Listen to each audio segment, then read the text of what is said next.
నాన్నే ఎందుకు మీరు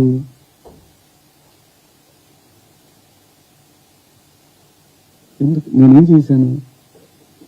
అమరావతి రైతులు ఆడవాళ్ల మీద బూటుకాలేసి తొక్కినప్పుడు నేను మాట్లాడా, నేను నిలబడ్డా, ఎన్నో సందర్భాల్లో నిలబడ్డా. జంజీ కోసం ఫైట్ చేశాను నేను. రాబోయే తరాలైరా ఇవన్నీ, మీరు తినేస్తారంటరా అని అడిగాను నాయకులు.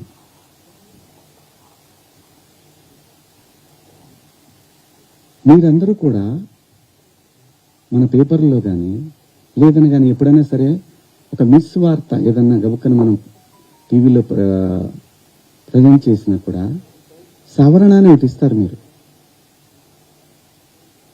మనుషులు, మనం సమర్థించుకోవట్లా, పొరపాటు జరిగింది అని చెప్తున్నాను నేను.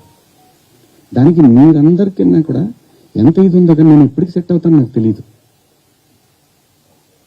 నా ఆవేదన అంతా ఆ చిన్మయ్య గారి దగ్గర నుంచి అలా అలా అలా అలా అలా అలా హ్యూమన్ కమిషన్, అదే ఉమెన్ కమిషన్కి వెళ్ళిపోయి వాళ్ళు నాకు మెసేజ్ పెట్టి నువ్వు 27వ తారీఖు మా దగ్గర అటెండ్ కావాలి అని. అమ్మ నేను ఆల్రెడీ క్షమాపణ చెప్పాను, వన్స్ మేము రిలీజ్ చేసిన తర్వాత రావాలి. వెళ్తా, చట్టాన్ని గౌరవించాలి, ఖచ్చితంగా వెళ్తా. వెళ్ళి ఒక అపాలజీ లెటర్ ఇస్తా, నాకేం ప్రాబ్లం లేదు, నేనేం సిగ్గుపడను. నేను తప్పు చేసినప్పుడు క్షమాపణ చెప్పడంలో తప్పేముంది? ఏమీ తప్పులేదు.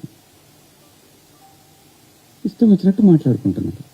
ఒక బార్కి వెళ్తే డ్రెస్ కోడ్ ఉంటుందండి, ఒక పబ్కి వెళ్తే డ్రెస్ కోడ్ ఉంటుంది. షూ లేకుండా లోపలికి రానివ్వదు. కొన్ని పబ్బుల్లో అయితే గర్ల్ ఫ్రెండ్ లేకుండా రానివ్వదు.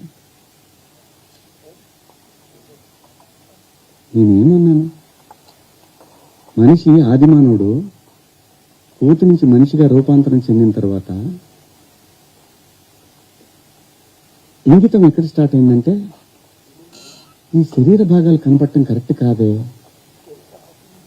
ఏదో కట్టుకోవాలి అనే జ్ఞానం అమ్మకు వచ్చిందో నాన్నకు వచ్చిందో తెలియదు, వచ్చింది. అలా అలా బట్టలు తయారు చేసుకునే లెవెల్కి వచ్చి బట్టలు కప్పుకోవటం, బట్టలు వేసుకోవటం దాకా వచ్చింది. మంచిగా వేసుకోమంటే తప్పండి కాదు. ఇదేం సిస్టము? ఆ సిస్టమ్కే పోతామని వాళ్ళు పోవచ్చు, ఎవరూ తప్పేం లేదు. ఎవరిష్టాలు వాళ్ళే, ఎవరిష్టాలు వాళ్ళే. ఇక్కడ నాకు కాన్స్టిట్యూషన్లోని సెక్షన్స్ గురించి చెప్తా. ఈ సెక్షన్ ప్రకారం మహిళల్ని అని చెప్పి టిఎఫ్ఐ ఉమెన్ వింగ్ పెట్టారు. చట్టం నాకు తెలుసు, కాన్స్టిట్యూషన్ చదువుకున్నాను. భారత రాజ్యాంగము హక్కులతో పాటు బాధ్యతలు కూడా ఇచ్చింది. న్యాయమూర్తి దగ్గర ఒక కేసు వెళ్ళినప్పుడు దాని తాలూకా ఇంటెన్షన్ చూస్తాడు. Provoking also crime, provoking also crime.